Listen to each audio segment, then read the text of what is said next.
तो इस वीडियो को शुरू करने से पहले मैं आपसे एक छोटा सा सवाल पूछना चाहता हूँ। क्या आपको टेंसेस बहुत अच्छे से आते हैं? अगर आपको टेंसेस सही से आते हैं तो मुझे बताइए कि ये सेंटेंसेस टेंस हैं या नहीं हैं। सेंटेंस देखिए, उसका हाथ टूटा हुआ है, या फिर मैं आपसे पूछूं क्या आपकी जेब फटी हुई है, यानी कि किसी चीज़ का फटना या फिर किसी चीज़ का टूटना। टूटना और फटना दोनों ही क्रियाएं हैं, यानी कि अगर इंग्लिश में इनकी बात करें तो ये एक वर्ब है, टूटना भी और फटना भी। अब मुझे बताइए, जिस सेंटेंस के अंदर क्रिया आती है तो वो एक टेंस का पार्ट होता है, बट मैं आपसे ये पूछता हूँ कि क्या ये कोई टेंसेस हैं? अगर आपको लगता है कि ये सेंटेंसेस टेंस का पार्ट है तो आपको ये वीडियो पूरा एंड तक देखना चाहिए, क्योंकि ये टेंसेस तो है ही नहीं। तो आखिर ये है क्या जिसके अंदर क्रिया भी होने के बाद ये टेंस का पार्ट नहीं है?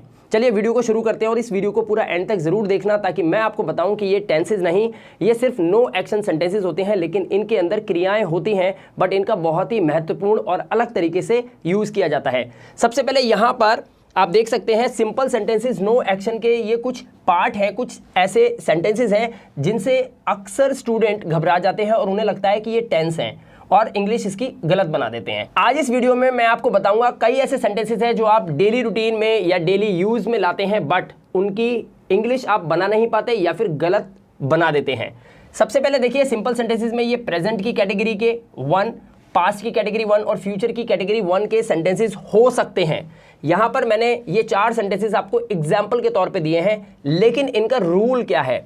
रूल बिल्कुल सिंपल है, सब्जेक्ट, उसके बाद इज एम आर, फिर ऑब्जेक्ट और फुल स्टॉप। अगर ये प्रेजेंट की कैटेगरी का है तो इस रूल से बनेगा। अब सेकंड रूल में सब्जेक्ट के बाद इज एम आर, उसके बाद आपको लगाना क्या है? यहाँ पर आपको नॉट का यूज करना है, क्योंकि ये एक नेगेटिव सेंटेंस है। जब आप थर्ड टाइप बनाते हैं, यानी कि इंटेरोगेट करते हैं, जैसे कि इस सेंटेंस में क्या लगाकर इंटेरोगेट किया गया है, तब आप इज एम आर को सेंटेंस के फ्रंट में रखते हैं, उसके बाद आपका सब्जेक्ट आता है, फिर आपका object and then question mark. इसी तरह से कुछ ऐसे सेंटेंसेस भी होते हैं जिसके अंदर WH फैमिली वर्ड्स भी आपको मिल सकते हैं, लाइक इस सेंटेंस के अंदर कितने लगा हुआ है।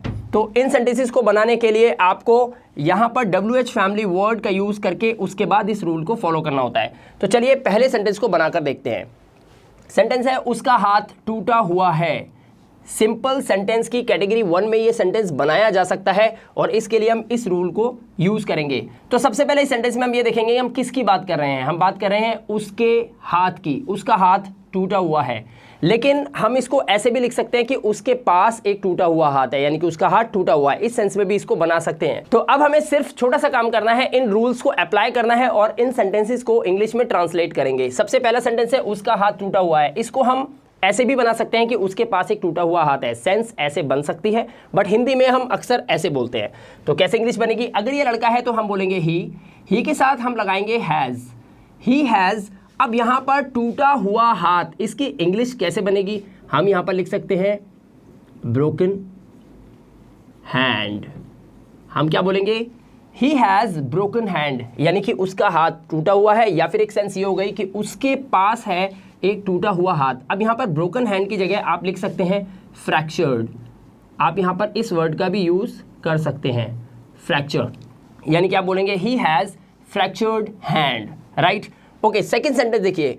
इस सेंटेंस को देखकर भी ऐसा लगता है फटना एक क्रिया होती है, तो ये भी सेंटेंस एक टेंस हो सकता है जिसमें सब्जेक्ट कोई काम कर रहा है। बट आपने ध्यान दिया होगा, टेंसेस वो होते हैं जिसमें सब्जेक्ट के द्वारा किसी काम को करने की बात होती है, और उसमें ये देखना होता है कि वो प्रेजेंट में काम कर रहा है, पास्ट में कर रहा है या फ्यूचर में कर रहा है। काम जो हो रहा है वो कॉन्टिन्यूसली हो रहा है, काम ऐसा है कि वो इंडेफिनिट है, या फिर वो काम पूरा हो चुका है। ये सभी टेंसेस में पता चलता है। लेकिन इस सेंटेंस को ध्यान से देखिए, उसका हाथ टूटा हुआ है, कोई तोड़ नहीं रहा है, सब्जेक्ट इसमें है ही नहीं। इस सेंटेंस को भी देख सकते हैं, आपकी जेब फटी हुई है, कोई ऐसा सब्जेक्ट नहीं है जो जेब को फाड़ने का काम कर रहा है। बस सिर्फ ये लिखा हुआ है कि आपकी जेब फटी हुई है, वो पहले से ही फटी हुई है, इसमें क्रिया तो हो ही नहीं रही, इसलिए ये टेंस नहीं है, ये सिंपल सेंटेंसेस हैं। और टेंसेस के अंदर मैंने आपको अभी बताया, मैं फिर दोहराता हूँ, सब्जेक्ट कोई ना कोई काम करता है, ठीक है? यहाँ पर कोई सब्जेक्ट काम नहीं कर रहा है, तो इस सेंटेंस को हम सिंपल सेंटेंस की कैटेगरी में ही बनाएंगे। तो क्या आपकी जेब फटी हुई है, ये एक इंटेरोगेट है। इंटेरोगेटिव सेंटेंस के अंदर हम क्या के लिए क्या लगाएंगे? हम लगाएंगे इज एम आर। तो इस रूल को, थर्ड रूल को यूज करेंगे। तो आपकी जेब फटी हुई है, जेब कितनी है? एक है, तो हम बोलेंगे इज योर, जेब के लिए क्या बोलेंगे? पॉकेट। हम बोलेंगे इज योर पॉकेट, क्या आपकी जेब? अब फटी हुई, यहाँ पर फटने की इंग्लिश क्या होती है? फटने की इंग्लिश होती है टीयर, टीयर की सेकंड फॉर्म होती है टोर, थर्ड फॉर्म होती है टॉर्न। तो यहां पर हम टॉर्न का यूज करेंगे। इज योर पॉकेट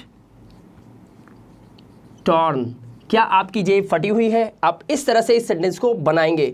ध्यान रखिए वर्ब की थर्ड फॉर्म को अप्लाई किया जाता है। अब इस सेंटेंस को देखिए, वहां कितने लोग खड़े हुए थे, यानी कि यहां पर एक पास्ट टेंस की बात हो रही है। बट आप बता सकते हो ये कौन सा टेंस है, क्या ये टेंस है भी या नहीं है? खड़े होना, खड़े हुए, इसके लिए बहुत ही अलग तरीके से इंग्लिश बनाई जाती है। ध्यान से देखिए, सबसे पहले WH फैमिली कितने के लिए हम लगाएंगे हाउ मैनी। हम यहाँ पर हाउ मैनी का यूज़ क्यों कर रहे हैं? क्योंकि जिसके बारे में बात कर रहे हैं, ये जो लोग हैं, लोग, इन्हें गिना जा सकता है। तो हाउ मैनी और उसके बाद कितने के साथ जिसको गिनने की बात कर रहे हैं या जिसके बारे में बात की जा रही है, उसको हम हाउ मैनी के साथ अटैच करके लिखते हैं। तो हाउ मैनी लोग के लिए हम लिखेंगे पीपल, हाउ मैनी पीपल। अब यहाँ पर क्योंकि ये पास्ट टेंस है, तो हम यहाँ पर ज़्यादा लोगों के लिए क्या यूज़ करेंगे? वर का। हाउ मैनी पीपल वर, उसके बाद खड़े हुए के लिए आप लगाएंगे स्टैंडिंग। आप इस तरह से इस सेंटेंस को बनाएंगे। How many people were standing, कहाँ पर? वहाँ पर देयर का यूज़ करेंगे। तो आप बनाएंगे how many people were standing there, वहाँ कितने लोग खड़े हुए थे। इस तरह से आप इस सेंटेंस को बनाते हैं। खड़े हुए के लिए भी यहाँ पर आपको वर्ब के साथ ing ही लगाना पड़ता है, राइट। नेक्स्ट सेंटेंस देखिए, क्या वह सोया हुआ था? अब देखिए, ये जो सब्जेक्ट है वह ये सोने का काम नहीं कर रहा है।